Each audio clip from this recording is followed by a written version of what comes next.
नमस्कार. आज तारीख आहे 5 ऑक्टोबर 2020. हा कपिल माणिकचंद कोठारी, गाव टेंभुर्णी, तालुका महाडा, जिल्हा सोलापूर, ऊसाचा प्लॉट आहे. हा प्लॉट 2.5 एकरचा आहे आणि टोटल सरांचं पूर्ण क्षेत्र भया किती आहे?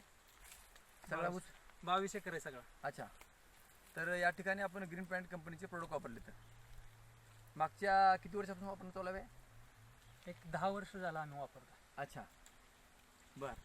तर ग्रीन पॅन्टचे हे Bhumi power, premium, nitro king, bloom, अजून काय वापरले भाई? अजून ह्यामध्ये आम्ही प्रीमियम वापरलं, रूट गार्ड वापरलं, भूमी वापरलं, एसटी, फंगो हिट हे अच्छा. असे प्रोडक्ट वापरले. बरोबर. तर आज ह्या प्लॉटला टोटल 12 महिने हो, 12 महिने झाले. कंप्लीट झाले. हो. है ना, 12 महिने 5 दिवस झाले समजा. हो.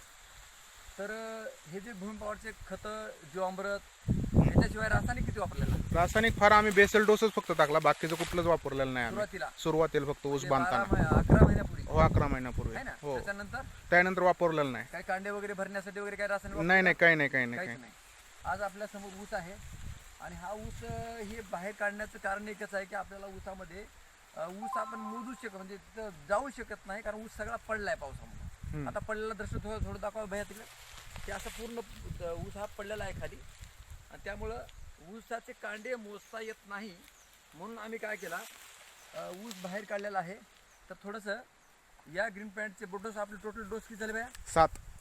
7 डोस झाले त्या ठिकाणी. 12 महिन्यात 7 डोस झाले. तर बरेच शेतकरी 1-1, 2-2 डोस टाकला की मोकळं होतात.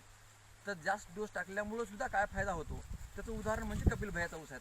आता मी काय करतो, या ठिकाणी ह्या ऊसाचे कांडे मोजतो, है ना. आता बघा, हे इथं ऊस आम्हाला काढता आलं नाही. मागचे 2 कांडे तिथंच राहिले, तर ह्याला तोडून काढले आम्ही.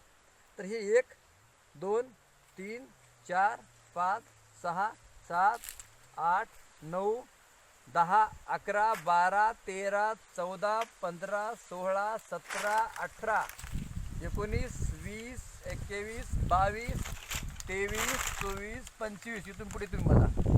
26, 27, 28, 29, 30, 31, 32, 33, 34, 35, 36, 37, 38, 39, 40, 41, 42, 43, 44, 45, 46, 47 कांडी रनिंग.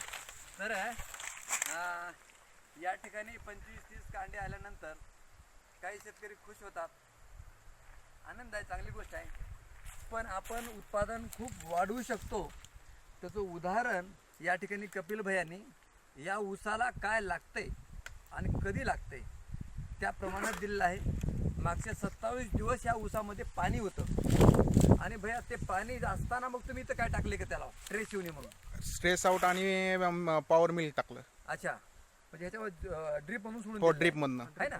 म्हणजे सगळा ऊस चांगला असताना सुद्धा मध्ये इथं भरपूर पाणी होतं आणि पाणी साचल्यामुळे सुद्धा आपण आता ऊस एवढा चांगला आलाय तर ह्याला ट्रेस वगैरे किंवा खराब होऊ नये म्हणून तुम्ही तो डोस दिला आहे.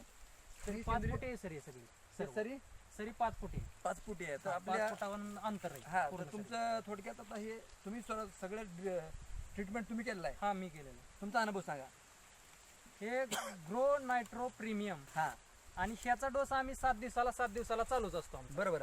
हा, ग्रो नायट्रो प्रीमियम बरोबर. जीवामृतच्या माध्यमातून जीवामृत त्यात ह्याच्यात जीवामृत बनवताना आम्ही त्यात प्रीमियम टाकतो. छान. आणि प्रीमियम बरोबर ते ही देतो, बरोबर आहे, जीवामृत देतो त्यात. तर आपण सर्वांना मी एक विनंती करतो, सर्व शेतकरी बांधवांना, की ऊस किती एकर आहे हा महत्त्वाचा नाही, तर ऊस किती कांड्यावर येतो आपला हा महत्त्वाचा आहे. आणि त्याच्यामुळंच आपलं जिथं उत्पादन येणार ना त्या ठिकाणीच आपलं उत्पादन घटत असते, जिथून फायदा होणार आहे आपला. तर या ठिकाणी आपण कपिल भैयाचं अनुकरण करावं आणि सेंद्रिय शेतीकडे आपण सर्वजण जावं, या ठिकाणी एवढीच आपल्याला विनंती करतो आणि माझं बोलणं थांबवतो. धन्यवाद.